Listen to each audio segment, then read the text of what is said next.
Hello everybody. Evan Abrams here, back at you with the end of our week together, end of our creatively challenging week. We've been doing video challenges all week together, and we're going to do a bit of a wrap up, a cleanup on the stuff that we've done. I'll just kind of remind you about what we were doing this week. We'll talk about some of the, we'll say, technical and more stylistic challenges, and try to expand on some of the areas that we didn't have a lot of time for. So all this week we were producing a wonderful little scene, some objects inserted behind someone in some footage, and we looked at the rotoscoping process, so how to cut things out with Rotobrush. Then we looked at inserting true 3D objects into the mix, which was tracking, stabilizing, all sorts of functions that we need to do. We talked about true 3D a bit. We're going to get deeper into that today for sure. And then we looked at some we'll say retro kind of video degrading type of effects, and we'll talk a little bit about some more of those as well. So hopefully this is going to be expanding on things that we've done throughout the week, and hopefully it's going to be a good time. Hey, Reaper Mike. Hey, Robert. Hey, Cody Bear holding it down in the chat. Penny Doodles. Hello. Rick over at HP holding it down. So, and George. Hey. So, oh, Oliver. Hello. Corrado. Oh, so many people have kind of similar looking icons. Gotta read the names, not just look at the pictures. So if there's anything that gave you trouble throughout the week, let me know in the chat. We can zoom in on those things. But I'm just going to dive in and remind everyone, maybe people missed a day or something, with what's going on. If you still want to send me some stuff, if you made some interesting things, come on over to bit.ly/PR Discord. Share some stuff over there. I'd love to have a look at how you're doing. If you run into troubles, ask me questions over there. Try to be available. But let's get into the screen. Let's have a look at what we were doing, what we did. And here is kind of how the final project sort of came together. You see, we got some chromatic aberration happening to some of the elements out here. We've got some glitching effects, but the big takeaway was putting the stuff behind the people. So in front and behind, inserting the objects there, and the process that makes that kind of work. How does any of that work? Well, a lot of that came down to, for us, using, so many rings in here, using, where are you? There we go.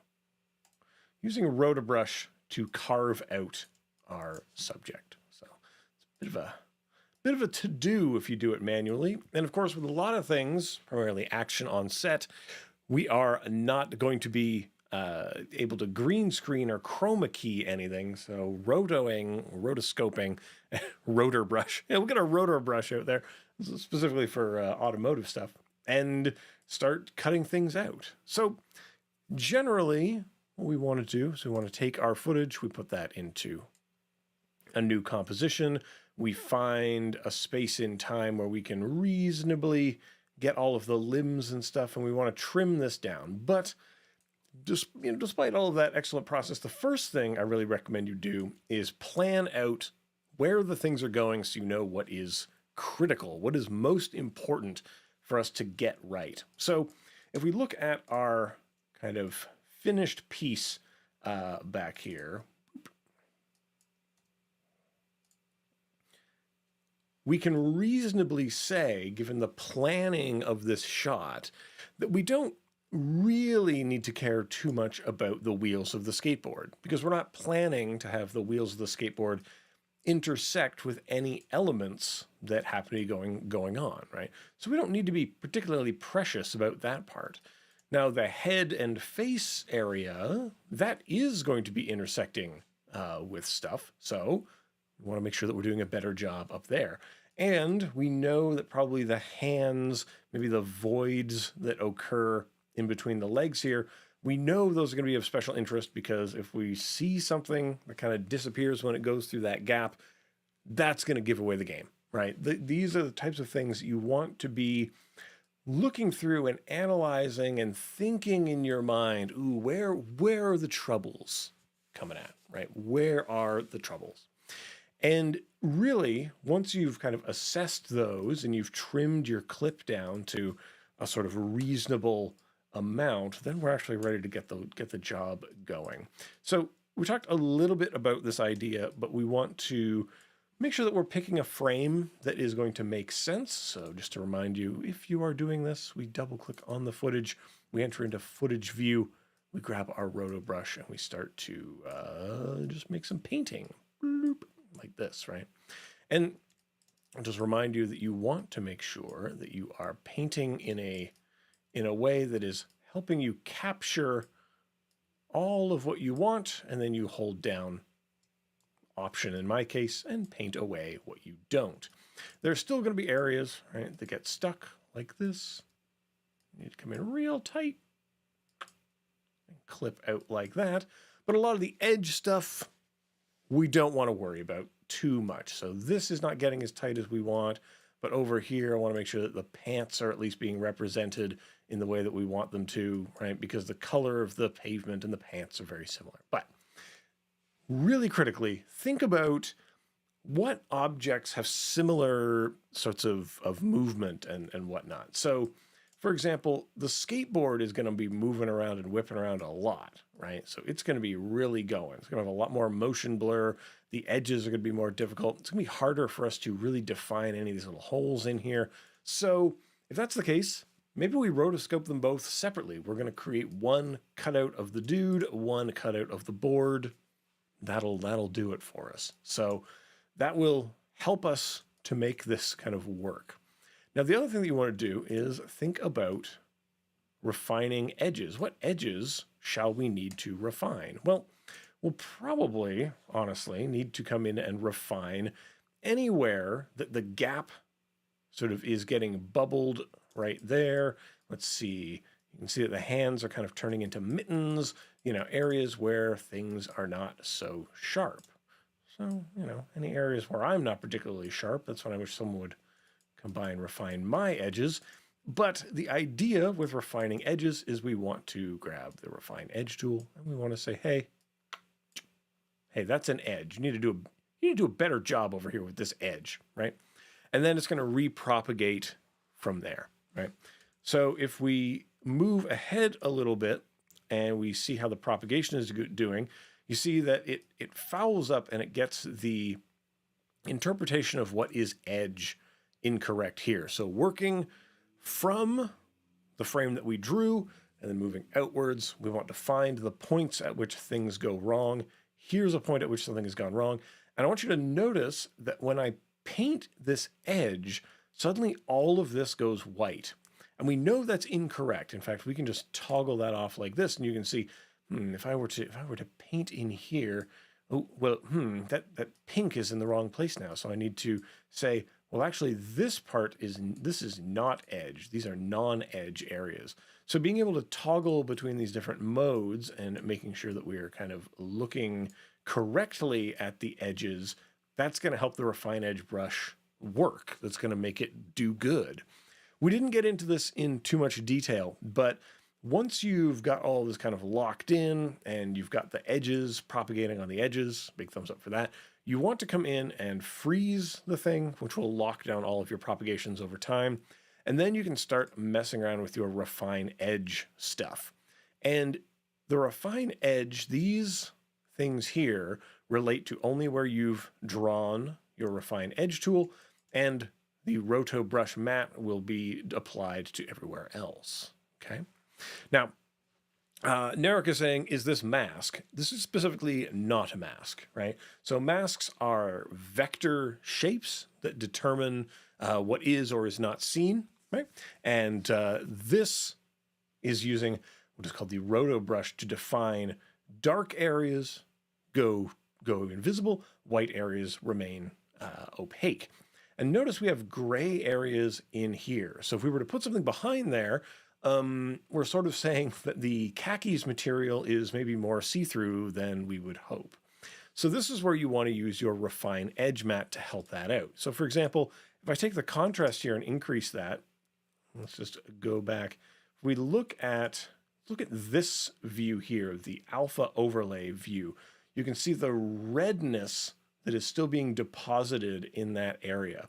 And if we increase the contrast even more, you see that the sort of grayed out parts, right, are what is or not grayed out, the semi-red zones, if we increase the transparency of the opacity of the red zones, you can start to see, uh-oh, we've got some trouble in here, right? We've got some bleeding through. And, you know, when you make the bleeding through red, it takes on a certain type of urgency. But there are other overlays that you can use to make this a little bit easier for yourself, right? So this is the red one, which you can dial up how extreme that is. We could also toggle into, boop, there we go. This is our toggle alpha view. You can see how kind of bespilled things are in there. So maybe what we want to do is put a little bit of smoothing on here. So you see that little bit of smoothness has now just chopped, kabam, chopped down that trouble area just like that. And maybe we even put a little bit of feather on there. Oh, hey, that's getting way more natural all the time. And what you're trying to do, rather than seeking an absolute perfect matte out of this, you're just trying to make it natural and contiguous, right? It's got to be close enough to the real boundary, but ideally you smooth it out such that you don't get any kind of sort of chopping between, you know, this place is opaque, this place is transparent, right? So that's the thing that you want to avoid, especially if you're going between a few frames that should appear much more consistent. So for example, this is a little spot treatment up in there that we need to get. And you'll be going through and be using these tools to make all of that sort of work for you, right? Now, I'm like, I just wouldn't put anything behind that area. Yeah, that could be helpful. Sometimes we don't have the choice, right? Sometimes, you know, the direction is we must put a thing behind here. Oopsie doodle. That means we got to do a tight cutout. But yes, if there's nothing that's ever going to intersect through there, we're never going to notice the bad work that we did, right? So you have to make these judgment calls about where are you going to dedicate a lot of time and effort in order to actually roto this stuff. Okay, so I think that was everything that I wanted to sort of get into when it comes to RotoBrush. There are some way more advanced things that you can get into, and in specific, some of the more advanced stuff is up here in the propagation region. We didn't talk about this at all throughout the week, which I probably should have, but we're talking about it now. So propagation is what the computer is doing. It's searching for, you know, where should the edge go next? Where should this boundary go next, right? From frame to frame, and it's propagating outwards from here. I'm going to click on View Search Region. And so now you can see a little Terminator vision has been overlaid over here. Now, what is this weird white line that you see here, huh? Evan, what is that weird white line you've got put out there? Well, what we're looking at is the sort of where am I looking to propagate this stuff, okay? And Narek is asking, do I need to do this with every frame of the video? Well, the computer is doing it for most of the frames of the video, which is this wonderful process of propagation. So what we're doing, if you see here, boop, bop, if you see here, we got one frame that we manually did, and then all these green ones are the frames that the computer is doing for us.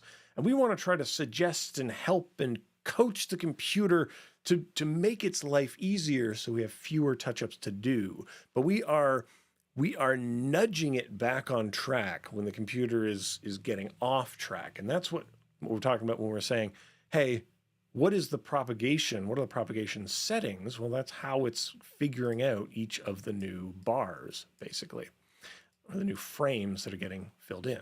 So let's go back to look at that search radius real quick. I can put another like 5 minutes into talking about this. And if we reduce the search radius, notice what changes. It is the green rectangle that is getting smaller, right? This is going to improve your propagation performance in terms of speed. It will, if the propagation is kind of getting outside of this, like if a sudden movement is going to take that boundary outside of this region, then you probably need to expand it. But generally, we're going to try to cause too many errors as we're working. But if you make this too small, then it's not going to capture all of the stuff. If you make it too large, we are going to be spending cycles and resources scanning for pixels that aren't of any interest to us. So that is why we want to tighten that up. Now, we can also enable what are called little classico controls here. And those, hold on, let's go back here. So the old classic controls on our propagation, let's make sure that we are to observe those. Boop.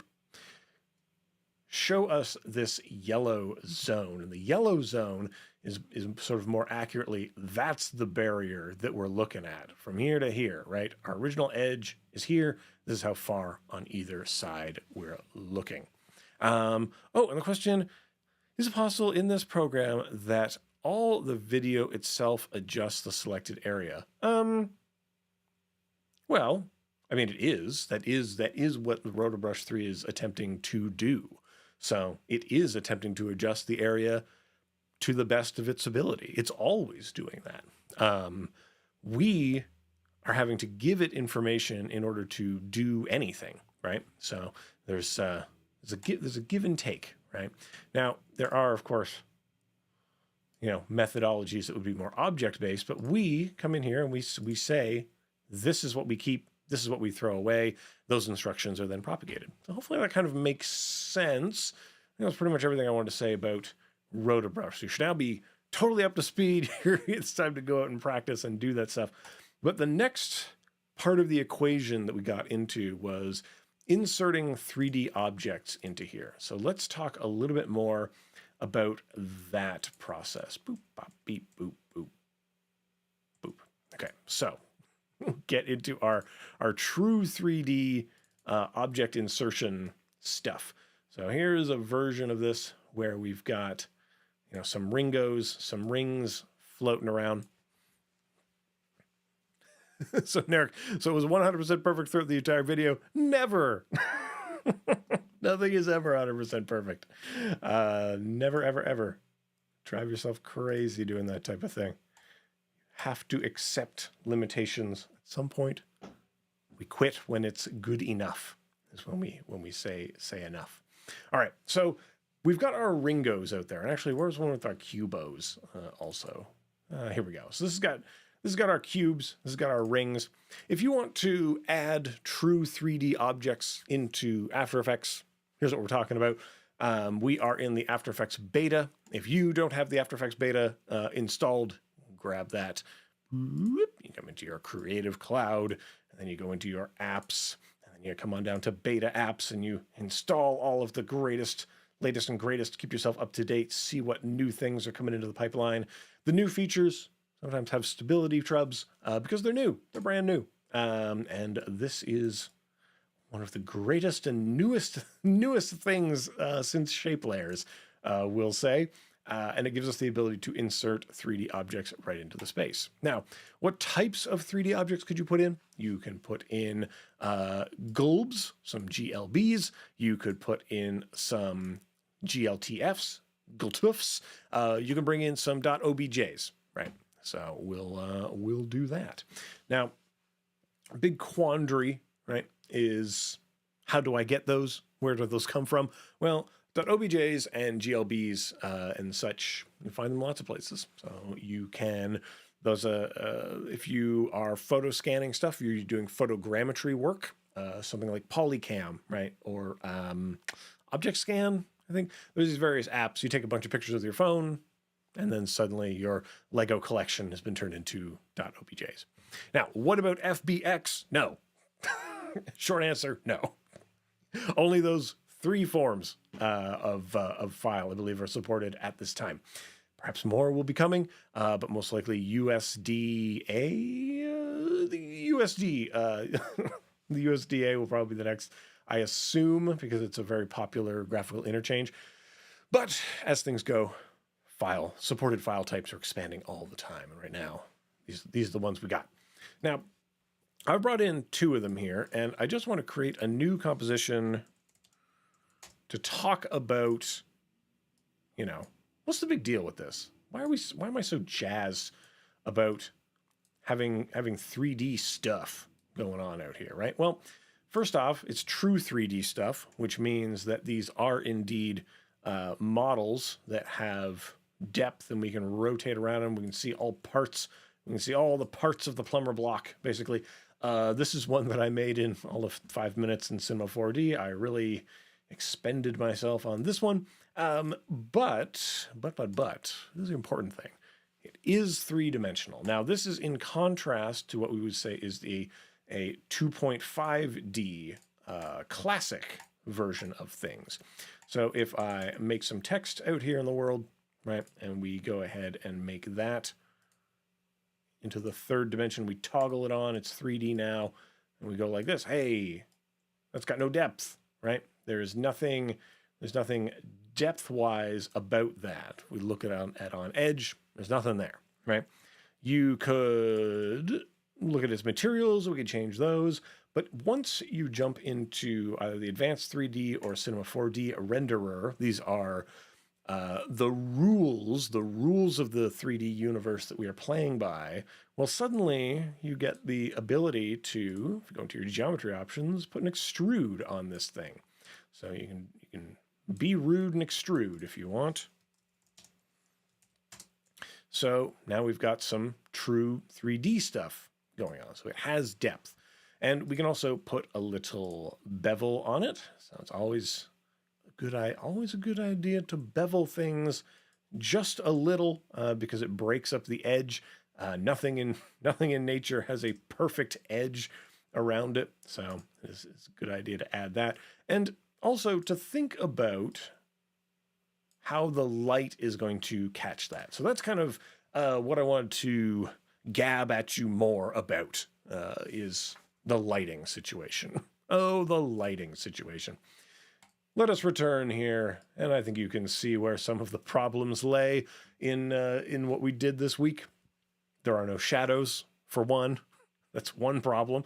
But also, these things are clearly not living in the same lit environment as this human, right? All of this footage was shot outside. There's some really wrong lighting happening with these. Now, in a general sense, the light is at least above things, so we gotta give something for that. But is it even looking at the right angle? You can see there's some clues. This gentleman here, you can see their shadow coming away in this sort of a direction towards us, as if the sun is somehow.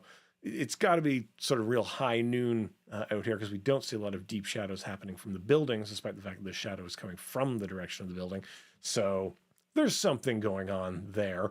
And you can really see it on the masonry work over here. So what we must do is somehow apply lights to this situation and then try to capture the shadows that should be resulting from these objects, right? That's the hard part. Now, there is a lovely way to try to drop some shadows out in the world. We'll say it's like the cheating way, right? Cheating is not the right term. You know, we're not being fair to ourselves. But I'm going to grab these points over here. I'm going to say create a solid block over there. Let's see. Bloink. We can do like that. We can add a little mask up on this, like so. We're a little Wile E. Coyoteing it out here. We're gonna call up the mask here. We're gonna feather that mask. Look at this. We're making a great shadow. We are nailing it. 10 out of 10. Great shadow, right? So that's one way that you can do it, right? We're just putting solids out in the world and we're putting a shadow out there. Okay. Now, that type of thing, maybe not as particularly nice of a shadow as it could be. It does not necessarily conform to the actual shape of the object, but thankfully it's probably crude enough that people wouldn't notice. All right. That's right. Shortcuts. Why cheating? That's the advantage we give ourselves. In this case, right, it's working out pretty nicely. Now, there are a few things you got to be kind of aware of. One, make sure your shadows are in the right kind of layer order. Shadow should be behind this person's leg so that they're not interfered with. But we're pretty close, right? We're pretty close to where we want this to be. Just try to line it up a little bit better with that. But wouldn't it be nice if there was a bit more lighting going on? All right, so let's remove bad shadow. And let's apply a light to this world. So you can do that by going up to Layer, New, and we're going to add a new light into the universe.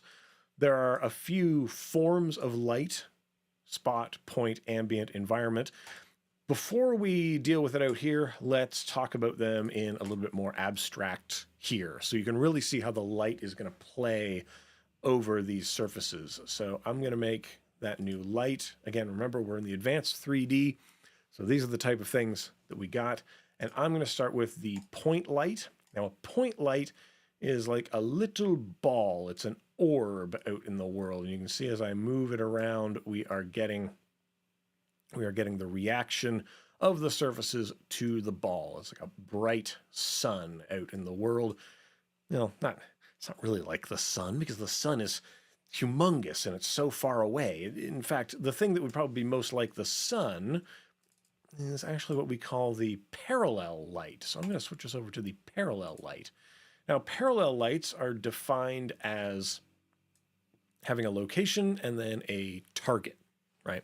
And so that's what we can do with this. We're pointing that around. Let's see. Oh, a question. Can you make the guy with the skateboard have a different hat on his head during the whole video, for example? Hold on. This guy is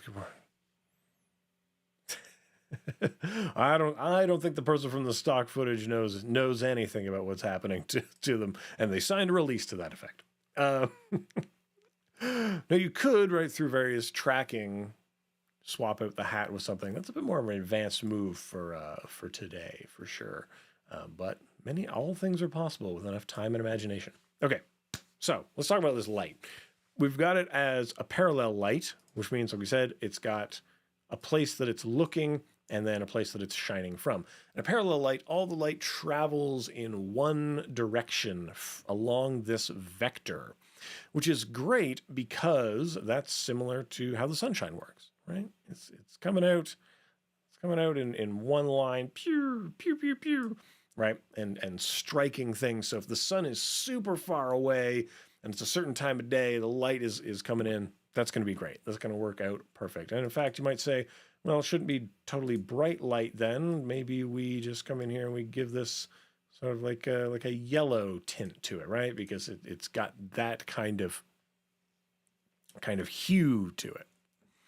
Okay, so change the color of the light. So far, so good.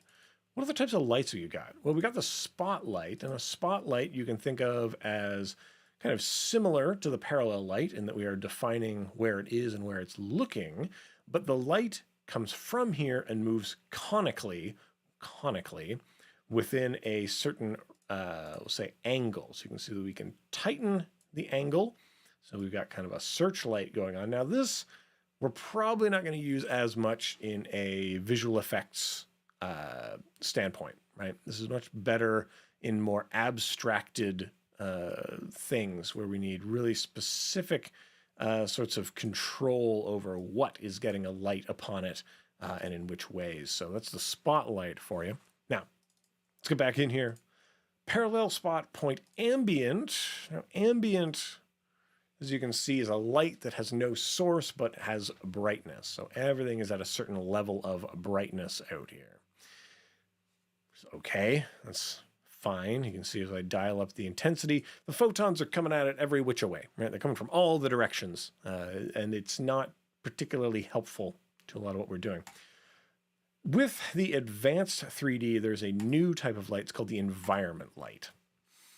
Now, an environment light requires a source of some kind. We need to bring in a layer that will inform what the environment is, in quotes. I've got a couple that I downloaded here. These are from HDRI Haven, a source for wonderful HDRIs. Here is, hold on, let's make it a little bit smaller maybe. I don't know. So here is a spherical picture that was taken out on this bridge. So we've got the sun over there. This is a sphere, remember, so this side wraps around to that side, the top wraps around, and so on. So it's like we are standing in a place, and if we look over here, we look over there, this is the world as it was captured, the photons coming into that center, that center lens, 360 degrees all the way around. Let's try another one. You might look at this one. Here's another street. Something took a HDRI in the middle of the road, so that's good. Now, I don't know the geolocations from a lot of these things, but what we do want to do is bring these layers in here. So we've got our HDRIs brought in as layers. We're going to stop looking at them. But what we are going to do is under light options, again, we're talking about the environmental light, and we are going to say, hey, what source? Ooh, I see you've got a couple of HDRs in here. How about I make use of those? So we turn that on, and right away, I'm going to really crank the intensity here so you can kind of see what's going on. Maybe we just go at 100 like that. You can start to see some of the color information that's coming in there. And in fact, maybe it'll make more sense if we switch from wide street to the bridge. And you see that the lighting environment has changed. Remember, the light was lower in the sky at the time when that happened, or when that picture was taken. So what we're going to do is we're going to come into the transform here, and I'm going to give this a spin. And you can see if we rotate it along the X or we rotate it along the Y, we're rotating the world. Imagine a sphere that exists around our environment here. And everything that's on that sphere is projecting photons inwards towards the center of the sphere. And we are rotating or sliding the image along that sphere along these two axes. Now, this is a lot easier than, say, setting up 20 or so lights with varying colors and such like that. It allows us to get a little bit more realistic lighting situation on our 3D elements because we are using real-world lighting situations. So the way the sky was, the way the light was, and the way the ground is maybe bouncing that light up, right? So if we had green grass on the ground, it would be bouncing the green light up into things. So this is a great technique for us to quickly apply the same light to all of these elements. So let's see, let's use a wide street. We'll drop that in. We're going to hit save just in case things get a little wacky. But we're going to go layer, new. We deploy a new light. The type of light I'm interested in is the environment light. We hit OK on that. And then we choose the wide street. And right away, you see the lighting situation has softened quite a lot. Now, if we were doing this for real, right, we would want to, when we are capturing our footage that we know we're going to do effect stuff to, it is worth attempting to capture an HDR image out there on set on the day. So how would one go about doing that? Well, there are many apps on your phone that you can do. It's like stitching together a panorama. And there are special devices that are used to do this. And in particular, we are trying to capture a high dynamic range. That's what the .hdr means. What we want is the luminance values that are coming at us. Now, many of those luminance values are actually beyond what our eyes can perceive and what some cameras would perceive. So by doing a process that is opening the shutter and letting in different amounts of light, we're getting that high dynamic range that we require. We're capturing more light data. We could then use that as the HDR in here. So if we were out on this street on the day, we would stand roughly where most of the action is happening. We would take our picture all the way around, composite that together into an HDR, and then we would bring that in here to serve as our lighting environment. I think we're pretty close. I mean, the tarmac is the wrong color, and we don't have this building over there, but we can kind of see which way the light is kind of coming from, right? So if we use these columns here as sort of our guide, and guys, I was kind of cheating a little when I selected this footage because it's going to tell us a thing or two about the lighting environment. We want to maybe adjust this light. We use our transform here, our Y rotation here, to make sure that we are getting things a little bit closer to how it might be out there. So we're thinking about which way is the sun coming from that would cause this type of a look.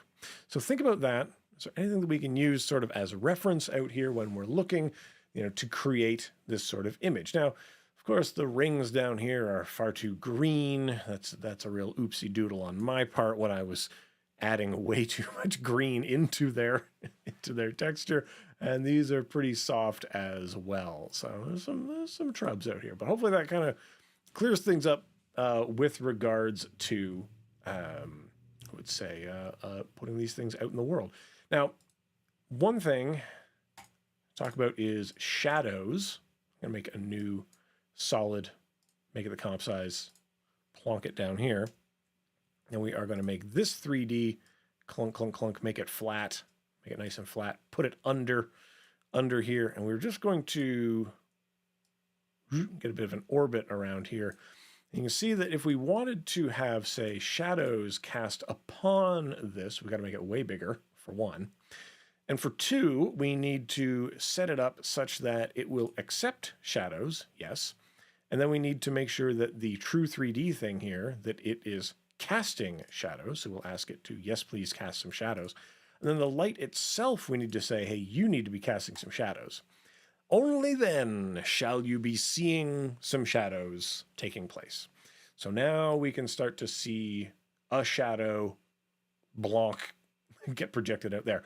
Now you're probably saying, Evan, that shadow looks terrible. That is a brutal shadow. I don't like it. How chunkified is that shadow? Well, a few things you got to do to improve your shadow performance, we'll say. We are going to come down here to the advanced 3D, get into the renderer options. We're going to see if this crashes anything. But here in the advanced 3D renderer options, we've got the quality. I have bottomed out the quality, right? I tanked it. So you can increase that, and that's going to be improving your textures and your edges and your all the wonderful resolutions out there. But then most of this is given over to tell us about shadows. So the shadows, how good should the shadows be? Well, there is the resolution, the actual resolution of the shadow itself. Right now it's at a 2 megabyte size. You can increase that to a full 16 megabyte size. It's going to have a ponder about that. And pay attention to, boom, see how more accurate the shadows became as soon as that happened, right? And then you can go even bigger. So 2 to 16 to 128. That's going to improve your shadows accuracy, we'll say. And then the other thing is, how big do we even need to care about for shadows, right? How much are we really caring about all of this scene? Well, I'm going to say, hey, make a box that fits to the size of the scene. And all it's doing is saying, where do I even care about when it comes to looking for shadows?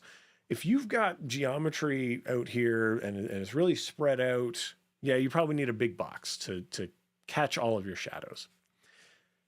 But more realistically, you don't. You see, it shrunk down the size of the imaginary box that it is using to measure the shadows. That number went down, which means just like with our propagation region, bigger region, more searching, more performance hogging, same thing here, smaller box. We're only looking at a certain place, right, where the shadows are going to happen. So there's going to be less calculating going on. And then finally, we'll talk about smoothness here. You can just increase or decrease this number to make smoother shadows. There's not much else to write home about. But remember, the important thing is, if you want shadows to be seen, you have to turn them on in all kinds of places. You need to create a shadow catcher out there in the world. That is what this element here is. And in fact, what I'm going to do is we're going to come down here, accept shadows on, accept shadows only. Oh, we got off, on. It's an unfortunate thing that only is disabled. Now, usually that would say it's only going to show up shadows in a certain place, but you could also sort of make some changes to the thing and make sure that this is sort of blending in. So we're not quite there yet with the shadow situation. We're getting there. Things are improving. We're getting there. But when it comes to truly 3D things, right? I want to talk about something. I think I caught some of Andrew's stream right before this, so I want to sort of dovetail a little bit off of what he was talking about in terms of firing up Illustrator. If you want to make some of your own geometry, we can make some in here. Let's do that now. So if you need to get your hands on some gafulbs, some gaflibs, some gaflops, etc., right? Make one of those charming onion ornaments that I saw him doing because I'm not very imaginative.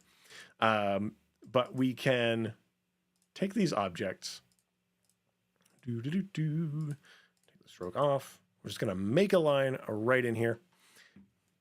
And we are going to go over here. We're going to go Effect, 3D Materials. And I'm going to say, let's revolve this bad boy, right? Check out the hook where the DJ revolves it. And I'm going to say, go from the right edge. Pretty cool onion, if I do say so myself, right? That's a good looking onion. I've nailed it. We're revolving 360 degrees of onion. Another question in the chat. Is it possible to put that guy from the skateboard video here in the 3D effect space? Suppose. I'm not totally sure in which way. I mean, if you mean to turn the person into 3D geometry, that's a bridge too far, right? You could always just make the layer himself 3D, but where that falls down is that we have a camera. The camera is moving through the space, right? If that person becomes a 3D layer and it is not moving through the space in the same way that the person seems to be moving through the space, therefore, we're going to have a huge disconnect between what the camera sees and then what the person did. So generally, right, unless you are able to simulate the person, right, it's not a particularly, let's say, fruitful avenue to move down, if that makes sense. There's a lot of relativity sort of required to make that kind of happen. Generally, when we see things going from the two-dimensional to the three-dimensional, it's usually sort of fixed objects in the space. We're using projection mapping in order to do that. These are concepts that are beyond what may be helpful for today. Maybe those ideas are helpful. I don't know, but we'll see. Let's get back to this weird ornament I was making. Holiday times are coming up. But I wanted to specifically call out some materials stuff. So I'm going to pull up, let's say, like copper foil onto this. And you can kind of see this kind of burbly, blorpy copper foil going on. You can tell that it's got a bump map on it, right? That it appears to be responding to light, a kind of shifting light that's on it, right? And that's what we call a bump map. And it doesn't affect the actual edge, the actual boundary of the 3D object. So I would say it's a bump map. It's fake depth. But we can, what else could we apply to this? Maybe this one. It's kind of a pitted. What is that? What is that called? Hold on. Soft hammered aluminum. Let's go with this zinc. Right, the zinc has had some dings on it. Just want to come down to zinc pattern. Tick, tick, tick, tick, tick.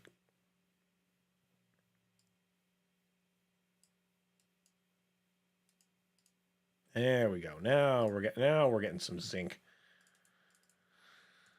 Okay. But like I said, if you don't have any gafulbs of your own, click on Export 3D Object, right, and enjoy sending out GLTF, right? You can send out an OBJ, you can send out a USDA, but the OBJ and the GLTF, these are the ones that we're interested in, right? Let's export that. How about I just send it on to the old desktop, send it out there, rendering, thinking about stuff, and we will return into here, I'll need to import that object off of the desktop. It's called Asset 1. Really good job of naming. We bring that out into here. You are going to get this little dialog. It's the first time we've brought this object into here. And so you need to choose an appropriate scaling size for it. You can say make it the comp size, and it'll try its best to figure out sort of how big that ought to be. I'm going to just say 200. And now if we, let's just say we solo that, where is that living? Yeah, it's living over there. And we can now just observe and get closer to the thing. And you see we got this spiralated thing out in the world. It's a little bit dark. It's a little bit dark out here, so I might increase the intensity of this so you can see how it's going. You can see what has been brought to us, and we can animate things about it. We can animate all of its wonderful layer properties, position, anchor point, rotation, scale, make this thing boop, popping on. It looks a lot more like ice cream, I think, than I had intended, but what are you going to do? So anyway, you can create the geometry, cover it in stuff, bring it in here. So it's kind of a tinfoil meringue, I guess, is what we've sort of created. So there you go. Anyway, here's a way to get geometry in here. So scan things, export things, make things, download things, go to the Smithsonian and download a bunch of historical artifacts. Lots of museums, after they're done, taking stuff from around the world. Now it's available for us to download for free. So the bounties of their stuff runneth over. Anyway, we have access to these objects. Lots of great resources for that. Okay. Okay, the last day that we were talking about stuff, we were doing some glitchy work, right? We were glitching it up with some CRT type of looks. Now, one of the big sort of things that we'd be doing here is separating the channels and then doing something to each of those channels sort of individually. Another question in the chat. Couldn't you do it on the After Effects program itself? I'm talking about the foil candy in the 3D effect you created in Illustrator. So generating geometry, so if you're wondering, you know, how may I generate some geometry inside of After Effects? Well, our generation tools are a little bit limited in what we can do sort of in here. So you saw that we extruded some text, and that was fun, right? It's nice and fun to extrude text because text is a vector, right? It is made of vector information. So we are able to get my view going right here. So we're able to extrude that, right? Well, what else is vector that we can do? Well, a shape layer is a vector. Right, so let's go ahead and let's make that 3D, right? And then we come into here and we say, well, we can extrude that. So I can give this a little extrude out there in the world, right? So we are able to make some stuff, right? There, we got options for some stuff, is what I'll say. But depending on the complexity of the stuff, right? Then that's going to challenge sort of what we're doing. Oh yeah, Andrew was making some wonderful materials for us to enjoy. Right, straight out of Firefly. Oh man, Andrew, we got to move on to the to the other stuff. But you can generate lots of interesting stuff. So, the other thing I wanted to say, I don't think I've got time to delve into it. Just like you watched Andrew make a wonderful seamless material. Remember what we said about what an HDR is, right? So if we're talking about, you know, a spherical view of a world, or it doesn't really need to be spherical, it just needs to be seamless, right? If you can generate a seamless thing and save it out as an HDR, which you can do in Photoshop as a radiance file, we discovered recently, the radiance file, save as radiance, that'll give you the .hdr. Suddenly you're creating amazing, strange worlds that anything could be sort of within. Now, if Firefly is able to also produce an equirectangular spherical projection, then you'll also have some of that going on. Anyway, we have to talk more about glitching stuff. I'm running out of time. So we talked a bit about CRT type of looks. It all came down to being able to separate our dimensions here, and then to produce a kind of glitching tracking problem, right, is what we were doing. Now, we did this using a displacement map that is looking at this, array of stuff, right? That is just, it is here and it's not here, right? It's black and white values, and those feed into how much the displacement is happening. So depending on what you do to your situation here, your map, you can produce some very interesting stuff. So we only did one type of displacement. We only went horizontal. We could also go vertical, and you can start to see how much soupier that starts to look, right? Another thing that you might consider is, well, we took all that time to separate things into their disparate channels. Well, why don't I just deploy a little bit of that going on into each of these, right? So what if I started to displace sort of those things a little bit, and we'll see how that goes. And the other thing is, well, what if I displaced each one a little bit different from each other, right? What do you think about that, Evan? Well, I think that's totally fine. It's an interesting thing to do. So you're able to, here, we're just going to snap it onto, say, the green channel, right? So it's getting a different sort of level of displacement, and we're going to put it on the red one, and the red one's going to get a different level of displacement also. How we're bending these things away from each other. But remember, we're all looking at the same map. They don't necessarily have to. It's pretty quick to generate other maps. But I did want to say, well, what if we just put like some horizontal blocks in here, and suddenly we got a slightly different look going on. If we increase our contrast a little bit, it's going to make that a bit more pronounced. You might say, Evan, I want different maps. Give me more maps. Well, you can simply duplicate this layer, go down to the evolution options, make sure that your random seed is indeed populating on a different random seed number. And that means that, go back, that we are going to be getting totally different values.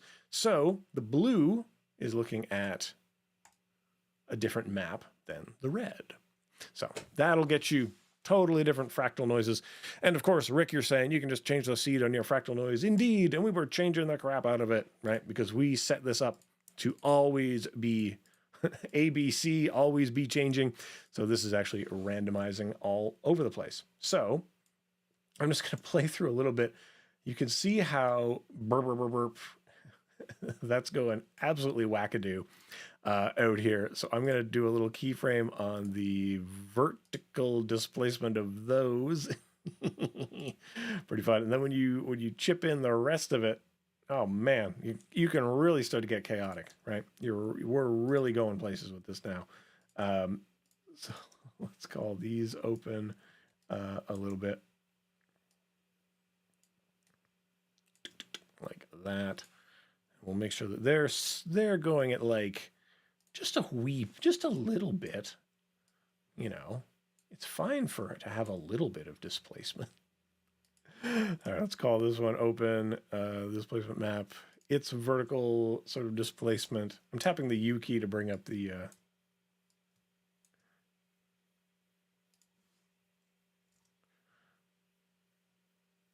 displacement a little bit on that.